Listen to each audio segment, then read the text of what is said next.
Talking of top talent, of course, this city welcomes players at the top of their game. That's why James Kingsland, the other JK... Yes. That's, good initials to have. Those are the initials to have at the moment, JK. But here's our Professor James Kingsland, OBE.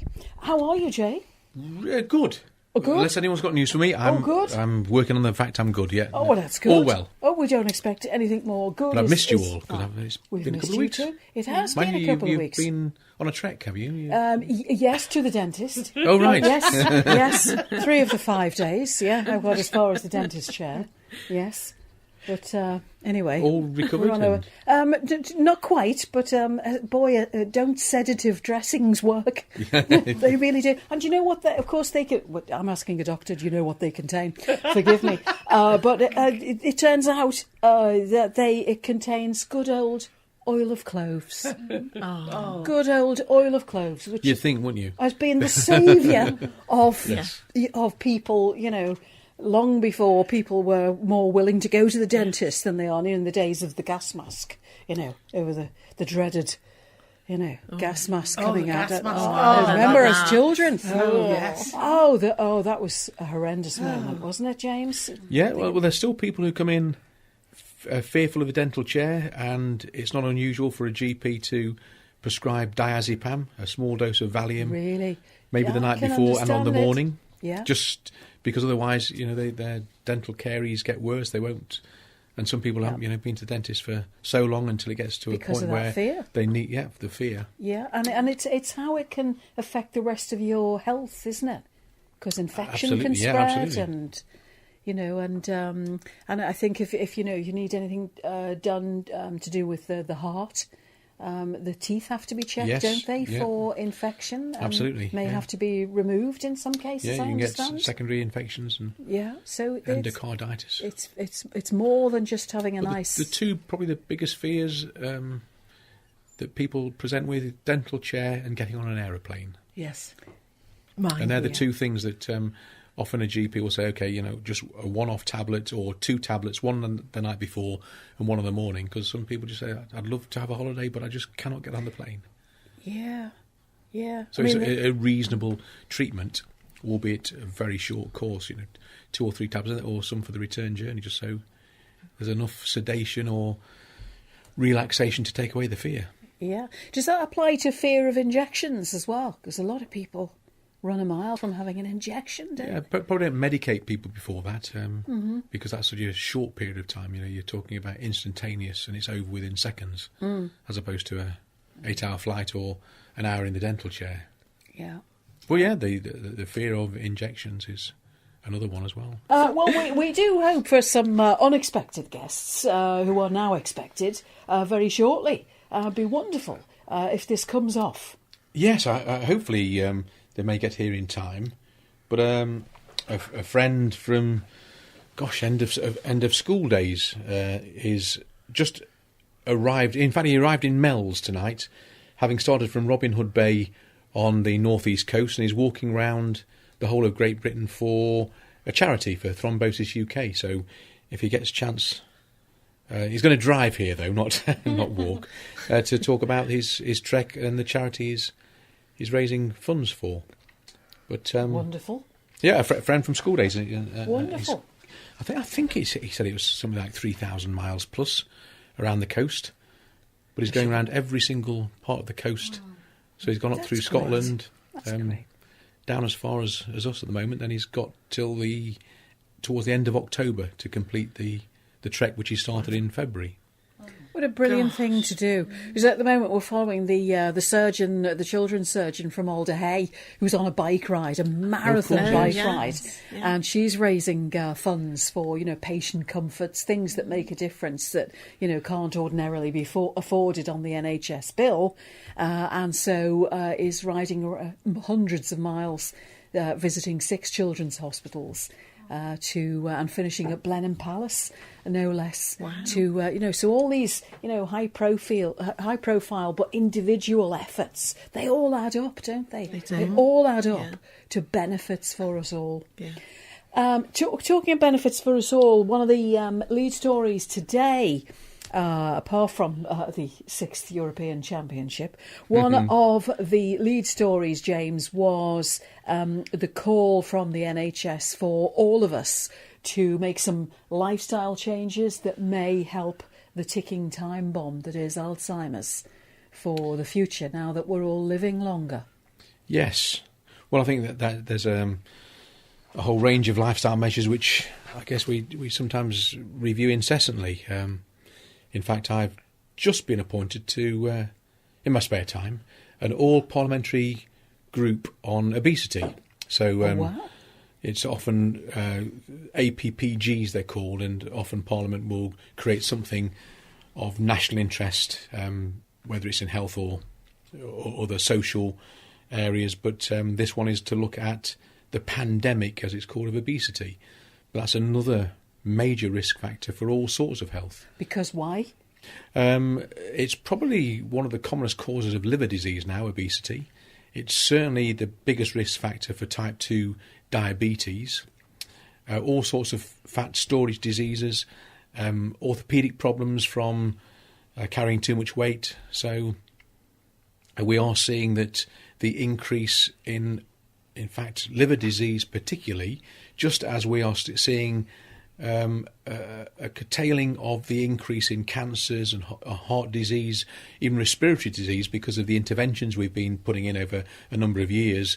The only organ-specific disease that's on the rapid increase is liver, and that's due to obesity, infectious diseases, and probably number one is alcohol, another lifestyle measure which can lead to all sorts of brain disease as well, and memory loss as a result of organ disease. So it's to raise the awareness that as we live longer, I sometimes hear people saying one of the challenges or one of the problems that we have is we're living longer. That's one of the celebrations, isn't it? Yeah. I want to be around as long as I can. Absolutely. But I think the issue is that in that longevity, there's a lot of ill health that is having to be managed, and a lot of that ill health has been laid down in lifestyle measures that maybe 20 or 30 years could have been addressed. So there is a national programme that is going to be run by Research and Innovate UK.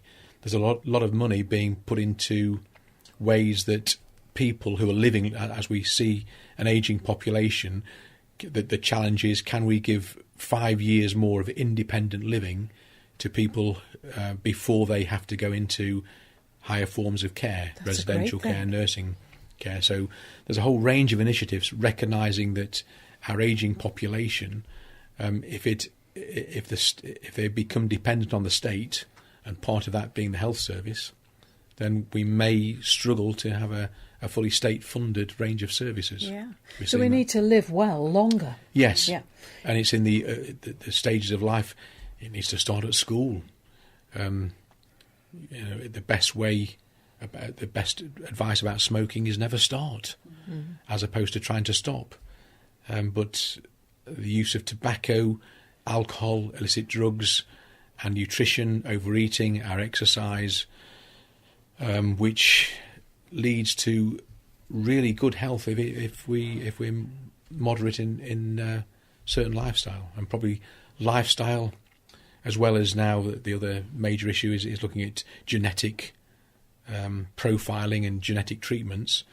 But we are starting to see that some of the conditions that are being managed in later life could be prevented by lifestyle interventions. I think this was just one aspect of, particularly with Alzheimer's, just one of the forms of dementia.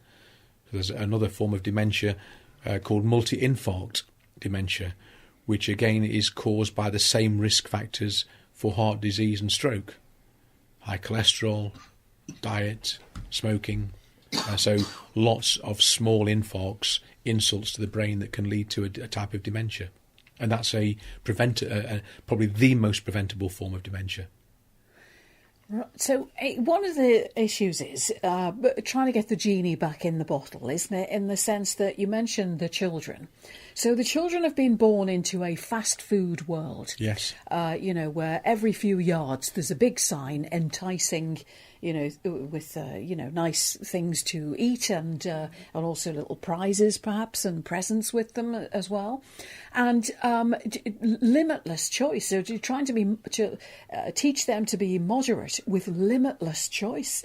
We go back to a childhood where getting sweets on a Saturday, or maybe having a penny to get something off the penny tray, a couple of jelly snakes and a sherbet fountain, a mojo, a blackjack, a bazooka chewing gum, all of these kind of things. These were little treats, sporadic treats, and a box of chocolates was really something, wasn't it? Which was usually for an occasion. Christmas, birthdays, Easter, but now it's part of the daily supermarket trolley shop, isn't it? It's because there's just limitless shelves, and the children see this, and the children see the advertising as well for this. It's so hard to expect the parents now to say no, isn't it? It's much harder. A combination, and I'm actually meeting later this week with the Ministry of Housing, Communities and Local Government, because the overall well-being of our society, our population's health, is not going to be determined by health interventions alone. It's about education, the access to foods, what is stocked on the shelves of the supermarket, the information that's given at early ages, sport and culture. All of that needs to be built into what we're calling the well-being programme, the prevention better than cure, which I just see our Secretary of State, who's running to be Prime Minister behind your head, who endlessly talks about prevention, which is centuries old as a concept, but the idea being that it is a combination of societal arrangements that are not going to be delivered by the health service alone. No, we've all got to play a part. Professor James Kingsland, OBE, is here. Monday Medical, 0800 731 9333. Cheryl, Rachel and Sue also here. Send them an email, linda.mcdermott@bbc.co.uk.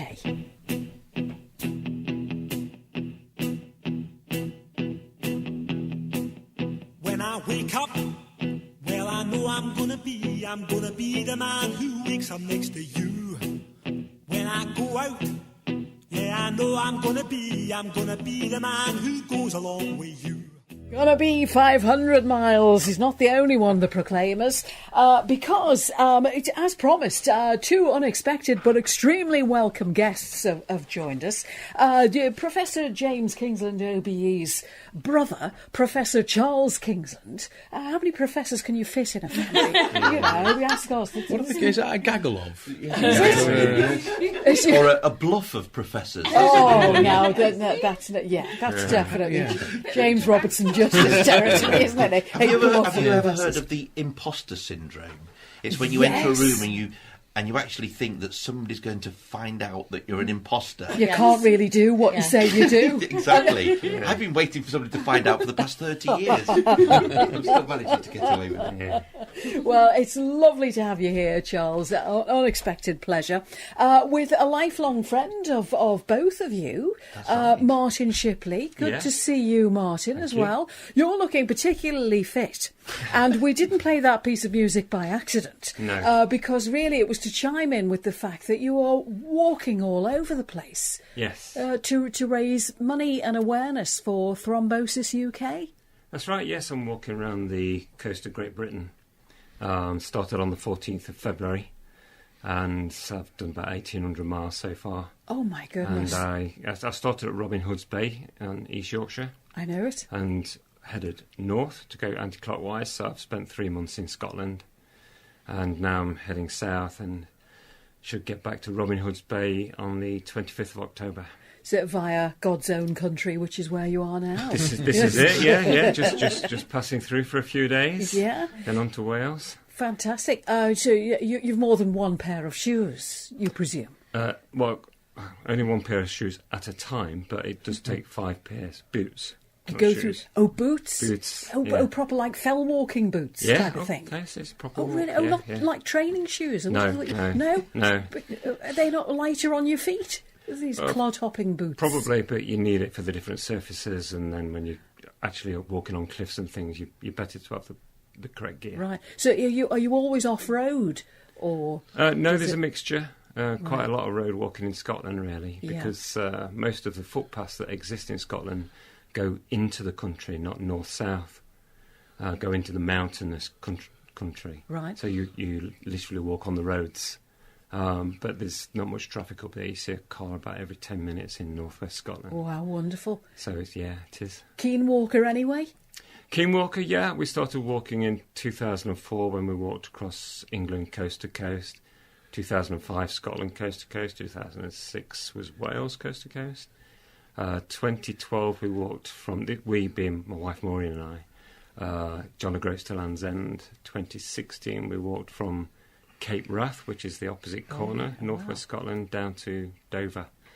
So this was what was left, really. Serious walkers. We're going to buy him a scooter soon. So. Yes. We were just talking about walking, weren't we, James? Because a listener had asked about, was it true that 3 times 30 minutes a week, was enough to elevate your fitness and make a difference, health-wise? And vegan runner Stu, hi Stu, who's a picture of health himself, says, I often run out of breath when starting a run, but after the first 3 miles, I could run another 40 or 50 miles without issue. And by the way, beetroot is a great food to help with breathing, as the nitrates help oxygenate the blood. Thank you very much indeed, Stu. Right. Who knew? You'll have to start growing beetroot as well as those chickens, we're growing beetroot. Oh. We're growing beetroot this year, and it's coming on very, very well. I hear all sorts of good things about beetroot for blood pressure and things like that. Who knew? That's not one of my expertise. No, the beetroot, but I must try some and start walking. I think it's a very underrated. It is a vegetable, isn't it? It is a vegetable. It's underrated. Yeah, it is. It's beautiful. Yeah. Beautiful just as a beetroot sandwich. Oh, yeah. You don't need anything with it. Oh, lovely. A beetroot sandwich is gorgeous, Cheryl, Rachel, and Sue. Isn't it? As long as it's with salad cream. Yeah. Yes. Yeah. Salad cream. Beetroot and salad cream. Oh, very nice. It's got to be pickled. Vinegar. Pickled beetroot. Pickled. Oh, yeah. That's And a bit of hummus. I love it with hummus. You see, recipes as well. Yeah. Recipes as well. Now, Martin, you're midway through this walk. Yes, then, yes, pretty effectively much. halfway through. So, what's the motivation behind it?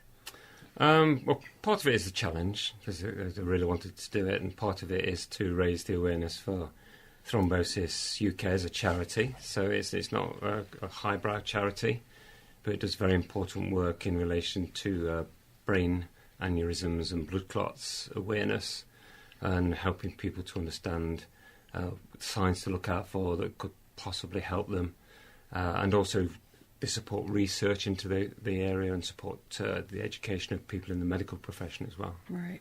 And this is born of some very personal, sad circumstances. Yes, in 2011, my wife and I, we've got 4 children, but none of our own, if you can work that out.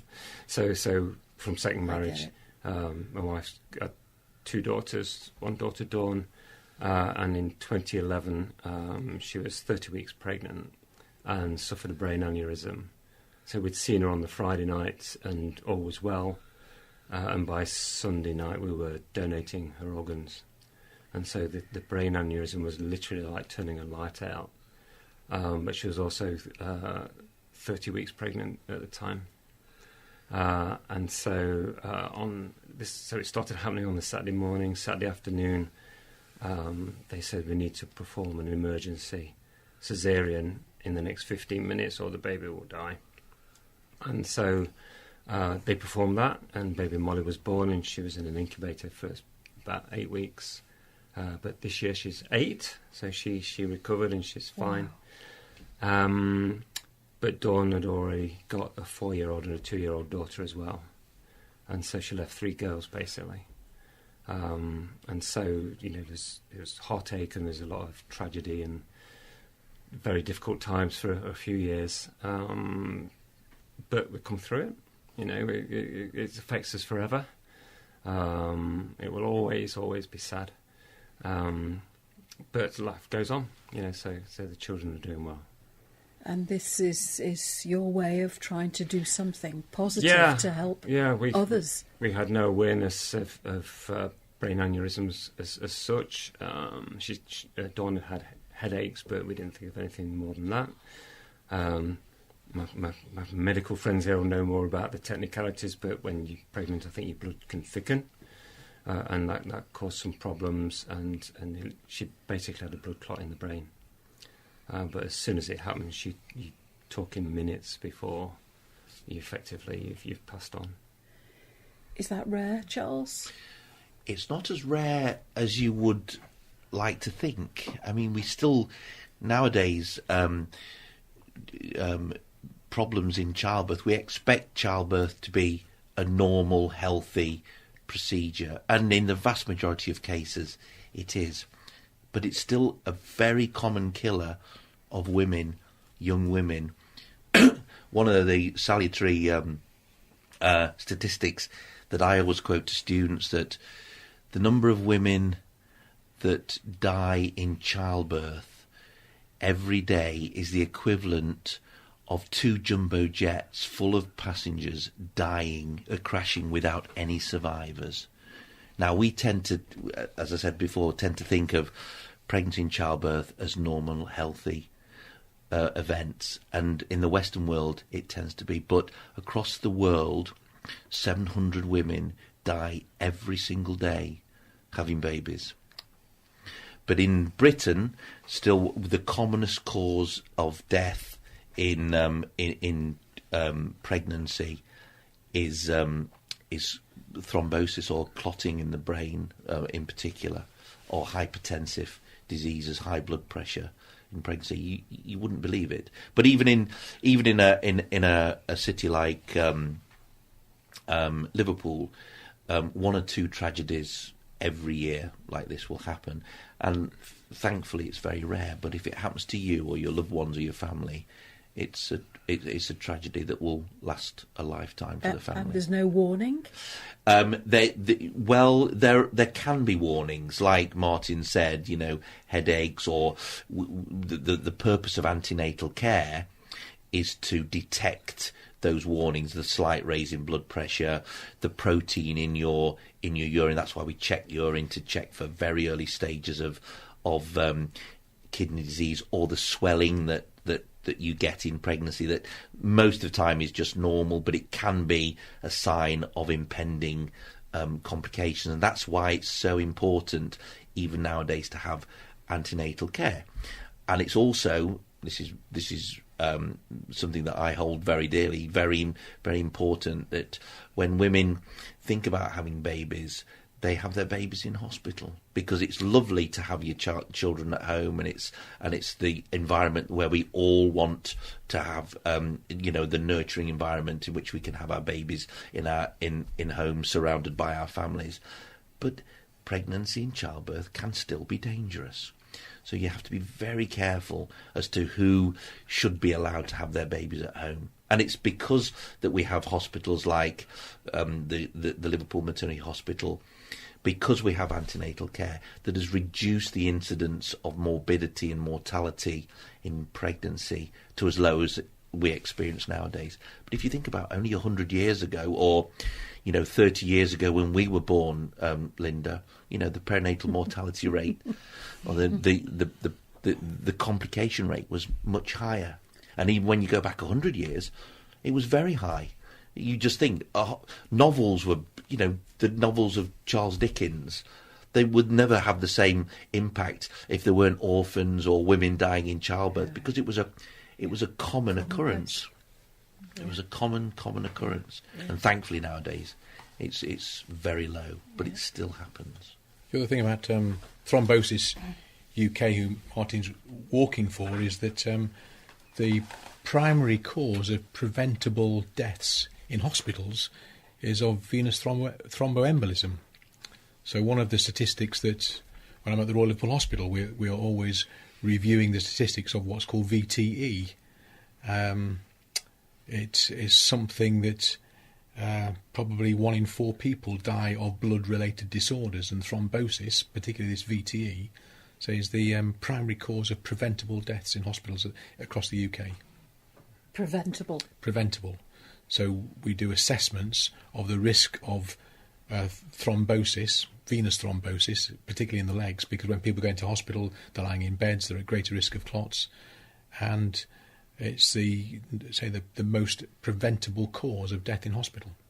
Do those compression stockings work? Absolutely. They do? Yeah, they're used during operations, all of the times when you're at risk of having a blood clot, particularly in your legs. Yeah. And the risk of that is that clot can break off and cause a pulmonary embolism. So are they a good thing if people are travelling? Absolutely. Yeah. In Any time that you're going to be or sitting for a long... Yeah. Hence, the airlines will tell you to exercise whilst you're on long flights, paddle your feet, keep your calf muscles active, mainly because that's part of the circulatory system and preventing VTEs. Because the pump is for the venous return is at the foot of the calf. That's not... Yeah. So Thrombosis UK is raising awareness about that. So it's important, in my field, that after operations you try and mobilise patients as quickly as possible and get the calf muscles going to prevent the stasis of blood and the clotting. You need to keep circulating, and that's why it's important, as Jamie said, on aeroplanes, that you get up and walk around. Particularly if you're immobile and your legs are flexed for 2 or 3, 4, 5 hours on an aeroplane, it stops the blood getting back to your heart, and then as soon as it starts pooling in your legs, it then clots, and it's the little fragments of the clot in your calf that then flake off and find their way up to your heart, your lungs, or your brain. So keep mobilising. Right. Very, very important in more mature people, in older people, that you get up and walk around and get the pumps going. Yeah. Is that why, after people have had hip replacement operations or knee replacements, that try to get them up the next day? Yeah, it's vitally important. Right. That's why early mobilisation, particularly in the elderly, is so vitally important to prevent those deaths that are preventable. Right. And as Jamie said, one of the commonest ones is when your blood pools and it's not moving, it clots. Right. And then when it clots, particularly in your calves, in your lower leg, that's when the problems start. Right. So is walking better in that regard than, say, cycling or swimming? No, any sort of exercise, but people underestimate the importance of walking. Brisk walking, as you said, 30 minutes 3 times a week. It's a great way of expending energy and keeping yourself fit and healthy. Right. It's no wonder Martin is looking the picture of health and fitness next year. He's putting us all to shame. The hundreds of miles, not to mention the boot leather that you've expended. We'll catch up a bit more with Martin's story in a moment. Email linda.mcdermott@bbc.co.uk. BBC Radio Merseyside.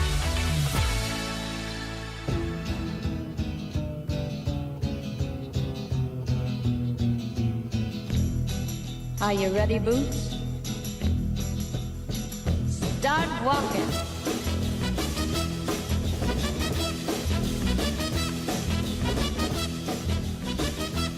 Nancy Sinatra, these boots are made for walking. They certainly are where Martin's concerned. Martin Shipley, lifelong friend of the boys, Yes. Professor James and Professor Charles. Yes. Yeah, so Yes. you're the odd one out. You're not medical by background. No. Yeah? You saw the light. You No, bucked not the at all. trend. No, and we went to the same secondary school, albeit Okay. these were younger than me Oh, yeah. by a year. Right. Yeah, 2 years for yourself, I think. Jim? Yes, I have the baby. Yes, that's right, yes. And Notts Forest supporter? No, Or, thank you. Move Notts on. County? Less said. No? Yes. You're not? Used to be, yeah, pretty much. Oh, okay. We've gone out of the league now, so you just... Notts County, yeah. Yeah, don't worry about that. Sad Oh, times. dear. Yeah. Okay. Pressed on a nerve there. Yeah. So, your wife Maureen Yes. is joining you for part of the walk, Yes. isn't she? So you're doing the whole coast Yes. of Great Britain, Yeah. which is how many miles? 3,861. Okay, and Approximately. that's every day. Every day, walking every day, yeah. No rest at all. No. rest A day. rest day is like 8 miles or 9 mile day. Because you're basically walking for 4 hours, so it's a shorter day. Right, okay. Yeah. So Maureen has joined you on at various stages. Yes, then, yes, has she came up to Scotland 5 times and walked for a week or so at a time. Overall, she'll do 1,000 miles of the walk, and then she's next meeting me in Wales in a few days' time. Right. And then in South Wales, and then in Bristol area where we've got another daughter. And then on the south coast, we've got some friends as well that's walking with us. And so I think it's 14 times she meets up with me. Wow. Yeah. All for Thrombosis UK. Yeah. How are you raising the money? How is that happening? We do it by word of mouth. The little card I've just passed to you, we people talk to us, and people generally say when they see you doing a walk, they say, "Are you doing it for sponsorship or anything in particular?" So we talk to them briefly about Thrombosis UK and give them a little card, and then if people choose to sponsor us, that's fantastic. Every penny counts, and we just raise what we can. Really, people are so kind. We've had some lovely donations, and people just pulling up in the street and handing money sometimes. Oh, so we don't rattle a bucket or anything. It's down to people's voluntary. Can people walk with you? Yeah, people have been walking with me. Yes, there's quite a number. Dogs, children, anything really. Yeah, it doesn't matter. Forrest Gump. Is it? Yeah. He's lapped him a few times. Yeah. We have 4 people walking with us this morning and 2 this afternoon. Yeah, and often it's people I don't know. Yeah. They see us on social media and say, "Come team up with you and do some miles." So yeah, by all means, yeah. So great. how did you walk into Merseyside, as it were? Where did you cross the border? I was staying with friends at Lydiot, if I've said that right. Oh, lovely. And then they walked with me from Crosby today, so I had to do the ferry across the Mersey, as you say in these parts.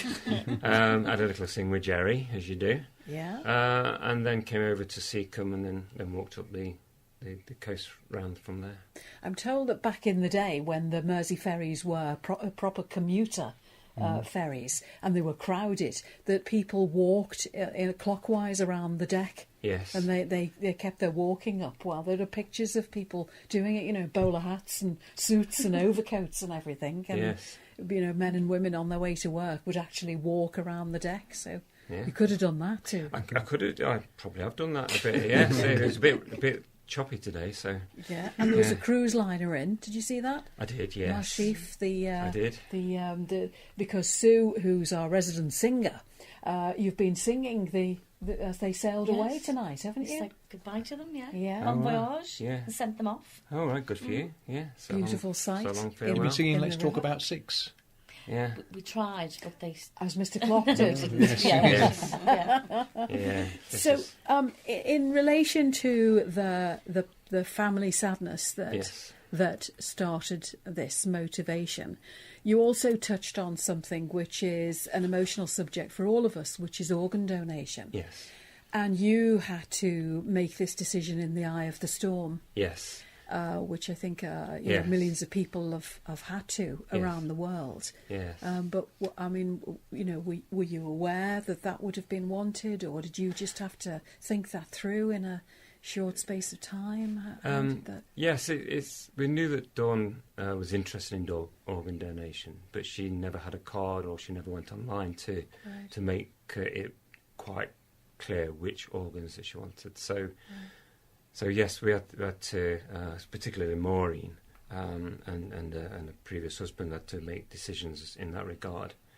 Knowing her for a lot longer than I'd known her, and it's very difficult, because you literally have to decide there and then if you've not previously elected as an individual. Yes. So if you're interested in organ donation, the best thing is to go online. I think you do it now, and make your wishes known, and it takes all the kind of heartache out for your relatives when it comes to that point, if that happens. Yes. huge decision for you to have to make, and the courage that you've shown since as a family as well.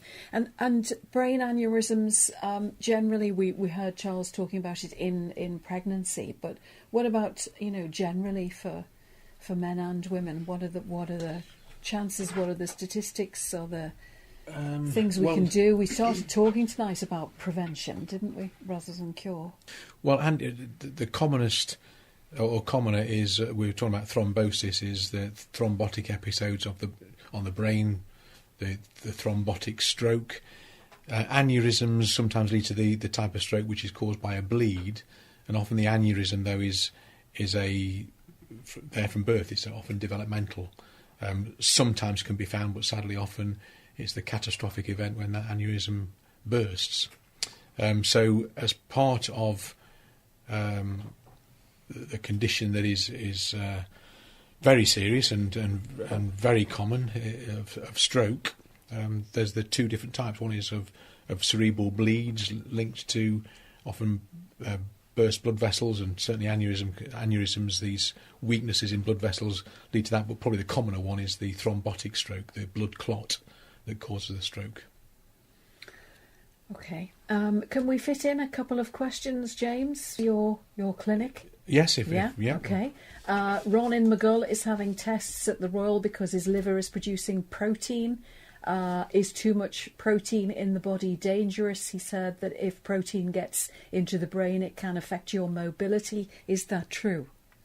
No, it's more that part of the liver function tests is looking at the proteins that the liver normally produces, and if there's a change, that's one of the indicators there may be some reason to further investigate if there is liver damage.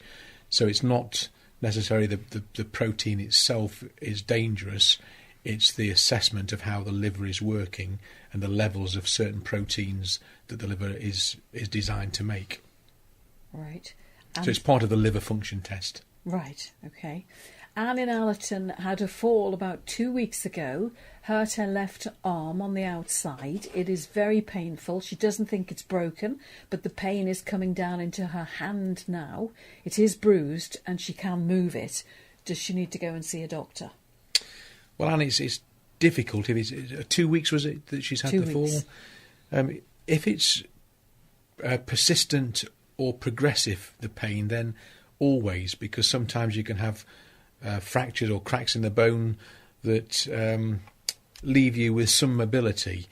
But if there's a gradual improvement over the 2 weeks, and she's saying and the bruising is starting to resolve, the classical change of the bruise that starts usually a dark colour, a purplish colour, then goes green and yellow as it's starting to resolve. If there's some resolution in that and she's got normal mobility, then it's probably the fact that injuries, as Anna's described, usually take a minimum of 6 weeks to resolve anyway. But if she's not gradually getting better, always worth having that checked up. And it's very easy now for community services, X-ray services that are easy check-up just to make sure there's no damage if she's got persistent problems or any progression. Right, okay, James, thank you. Sue, while Professor Charles is here, perhaps appropriate to mention your daughter Sam and her starring role in an interview on Woman's Hour just recently about a newly, not newly diagnosed condition, but a newly declared condition, which Charles will know all about. It's called, hopefully, it's called PMDD. She has, it's premenstrual tension, but sort of exaggerated tenfold. Dysmorphic disorder, yes. Is that what it's called? The PMDD stands for? Yeah. There was a big piece on BBC Breakfast about it a couple of weeks ago. Sam, who's 25, has suffered from it since she started. Progressively worse as she got into her late teens. So 2 weeks of every month is a total write-off. Yeah. And they do think that it's a sensitivity to, is it oestrogen that you produced beforehand? Estrogen and progesterone, actually. So going on the pill for her was just it made everything worse, and that's what was prescribed to her initially. So, but it really impacts on mental health and relationships and relationships and her work, and she'll get upset. I think she's taken a hold of it now because she understands what it is, so she's able to sort of work through a lot of it. But she does have times when she just doesn't. She feels like she's not able to control her emotions and her thoughts and just the way that she goes through life. So are some girls just unlucky? Well, there can be, but one of the problems that we have in gynecology, it's a relatively modern specialty, although midwives and maternity and obstetricians have been around for many, many hundreds of years. Gynecology itself is a relatively new specialty, and the reason is that 100 years ago, women actually didn't have periods because they had their first period was much later. 100 years ago, a girl didn't have her first period till she was 18. Nowadays, it's 12, and the reason that there's the big difference is because we have far better medical care and far better nutrition, so our periods start at an earlier stage. So 100 years ago, a girl would have her first period when she was 18. There was no such thing as contraception, so then she'd have her first baby when she was 19. She'd then spend the rest of her life having babies, miscarrying, having stillbirths, breastfeeding, getting chronic anemia and tuberculosis, and the life expectancy of a woman 100 years ago in Merseyside was 45. So there were two things that women never had. They never had a period, so they never had premenstrual syndrome, and they never had the menopause because they were dead. And so these are very, very relatively new disorders that have not been researched as well as others and are still relative, and as such, I remember when I was a medical student, I spent 3 months learning about syphilis, and I spent 20 minutes being lectured on premenstrual syndrome, whereas in fact I've yet to see a case of syphilis, but PMS is very common because nowadays we have the ability to control our fertility. We can choose when to have our families, which is a great thing for women because nowadays they get far more choice than they ever did 100 years ago. And who knows, we might even have a female prime minister one day. But the price that women pay now is periods and premenstrual dysphoria, because of the change in the hormones, can cause a lot of unhappiness and illness and time spent off work and relationship problems, because it's still quite an ill understood phenomenon. I still see women who can't wait to be pregnant, because when they're pregnant all their symptoms go. Some people respond very well to being on the oral contraceptive pill, and when they have a premenstrual dysphoria, and others it doesn't suit them, because women are all individuals and they respond differently to the different levels of hormones that they experience, particularly when it comes to after they ovulate and before, that's in the middle of the cycle, and before they menstruate. And those changes in hormones, when your estrogen levels are going down and your progesterone levels are going up, and it's that sort of equilibrium that's disturbed between those that can cause the debilitating symptoms. What we have to remember is estrogen is the world's most powerful anabolic steroid, naturally occurring anabolic steroid. It's a superb hormone that gives women the ability to have babies, to give, to do all the things they do. We men can't have babies. It would kill us. Our hearts wouldn't stand up to it. But estrogen enables women's hearts to beat stronger and slower. And really, we treat estrogen completely wrongly, with a lot of suspicion, whereas in fact, it's a brilliant hormone. But unfortunately, in the second half of your cycle, when it starts declining, because it goes up in the first half, and the progesterone levels go up, that's when it can cause all the problems that you describe in your daughter, Sue. Mm-hmm. And it needs to be addressed, because quite often women will suffer in silence, and like the menopause, it's one of those things. All women suffer. It's a big killer. You know, it can be absolutely debilitating, not only on your general health, but the quality of life that you experience. Yeah, and impact on careers, and, days off. Your mental health, all of it, and your mental health. Yeah. There is a new study being done at Liverpool University, at the hospital, I should say, which she's hoping to be part of. So they are studying it a lot more than they used to, and it is being talked about more. Well, and I acknowledge my general practitioner colleague in the room, but often I will see women in their mid to late 30s. They've got 2 children. They're trying to have 2 or 3 children. They're trying to hold down a very busy job, and they are tired, and they're probably a bit down, and the husband's busy, and the responsibilities are too great, and they'll go and see the general practitioner with these general symptoms of feeling depressed or down and tired all the time and having difficulty coping. And it's all too easy to say, well, you're depressed, so we'll give you antidepressants, where in fact they've probably got ovarian dysfunction. Their ovaries are failing prematurely, and it's very common. I saw 2 patients in the last week who, at the age of 38, they've had all these symptoms of feeling depressed and tired all the time. And in fact, when you measure their hormones, they're perimenopausal, which is causing the symptoms of depression. And what they don't need antidepressants, they need estrogen. HRT. It's not just because you're 50, you've got to wait till you're 50. Just in finality, we just squeeze one in because it's pertinent to what you've just said. In fact, it's prompted Julie in Liverpool 8 to email in, and she says her daughter, who's just turned 11, is suffering debilitating period pain, which is interfering with her sport, and she's apparently a great little sportswoman in the making, but it is truly excruciating agony for her. Is that kind of normal for an 11-year-old? Well, it's not normal. You shouldn't really have to, suffer such debilitating symptoms. But it goes along with what I'm saying. With the changes in our lifestyle, the improvement in our general health, and in the improvement in our nutrition, girls are starting their periods far earlier than they used to.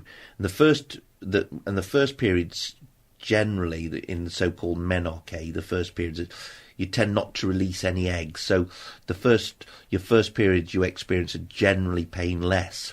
But it's only when you start to release eggs and ovulate that your periods can become painful. And, I think depending on the circumstances that she's in, she might be quite mature at the age of 11, and if she is, then I really think it's if the girls are suffering as much as that, which cause them to miss school, then due to hormonal imbalance at that early age, we need to consider the possibility of manipulating those hormones just temporarily by using a low-dose oral contraceptive pill, not for contraceptive reasons, just to regulate their hormones to get through that very difficult time in their lives when, we don't want girls to be programmed into being gynecological cripples from a very early age. Girls shouldn't have to suffer at that age from period problems. So these sort of things need to be addressed, and irrespective of their age. Okay, I hope that helps, Julie.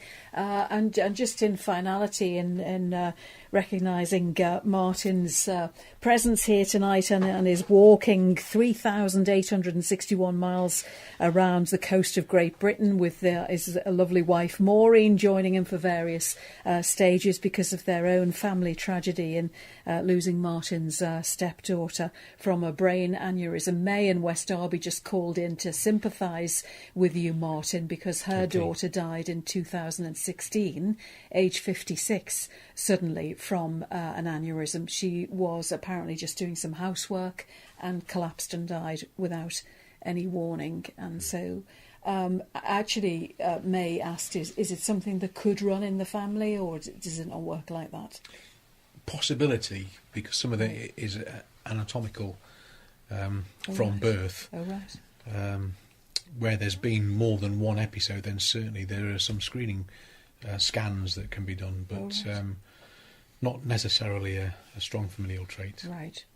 And Martin, if anyone would like to donate, you've got a Just Giving page, haven't you? We have, yeah. We go under the guise of Team Shipley. It's team effort. Of course. And so, yes, on justgiving.com/fundraising/Team Shipley, you'll find our page if anyone's interested in donating anything whatsoever. Every penny counts. Of course. And when will you finish your walk through Merseyside? Through Merseyside. So tomorrow I'm walking down to Ness. I don't know whether that's still in Merseyside. Starting in West Kirby? Starting in Mells. I'm staying tonight. Mells to Ness tomorrow. To Ness, and then from Ness I go to Connors Quay. Oh, right, okay. And then I'm into Wales after that, I think. Right, so are you cross-country from Mells to Ness on the Wirral Way, or are you... yes, it's the Wirral Way. All right. Do you have a T-shirt on or anything that will alert people to what you're walking? No, not a T-shirt. I usually wear a red jacket. I've got a high-vis rucksack cover. I'm probably walking along singing a song. So there's not many that you'll come across on the promenade like that, I'm sure. Do you have a Facebook page as well? Yeah, we have a Facebook page, which again, if you search for Team Shipley, or specifically Team Shipley Walk 2019, then you'll find our page. And if you like it, then I do a blog every day. So tonight I've still got to write tonight's blog for today's walk, and post that every day, and a few photos. And please like the page. Well done, you. Thank you very much. And good luck. Thank you. Many more miles left in those boots yet. Yes, absolutely. It's good to see you. Thank you, Martin, and thanks for sharing your story as well with us tonight. Very inspiring. Professor James Kingsland, OBE, thank you very much indeed, Prof. James. We see you not next Monday, the Monday a couple of weeks' after? time, yes. Okay. And Professor Charles Kingsland, part of the Kingsland medical dynasty, which is continuing, and in fact will have been 100 years of continuous Kingsland. I think and more, yes. If daughter number one continues for another 40 years in nursing, yes, it will be 100 years of Kingsland service to medicine. Yes, Awesome. Yeah. Awesome is what it is. How are the chickens, Charles? Very well. They're thriving. They're laying past themselves. Oh, it's great. Marvellous. Yes, lovely. It's too much good living. Too much, it? yes, In too West much Kirby. good, that's right. The West Kirby air. Yes. If an egg hatches, it'll be 5 years of continuous chickens. That's right. Yes. 5 years. Yes, yes. In one of the two sheds that remain. Yeah. Just thought I'd ask because the box of eggs is conspicuous in its absence. I'm just saying. My egg donation programme. Just saying. Linda, you will have half a dozen by this time next week. That's what you say to all the girls. Funny, but it's true what loneliness can do. Since I've been away, I have loved you more each day, walking back to happiness. Whoop-ah, oh yeah, yeah. Said goodbye to loneliness. Whoop-ah.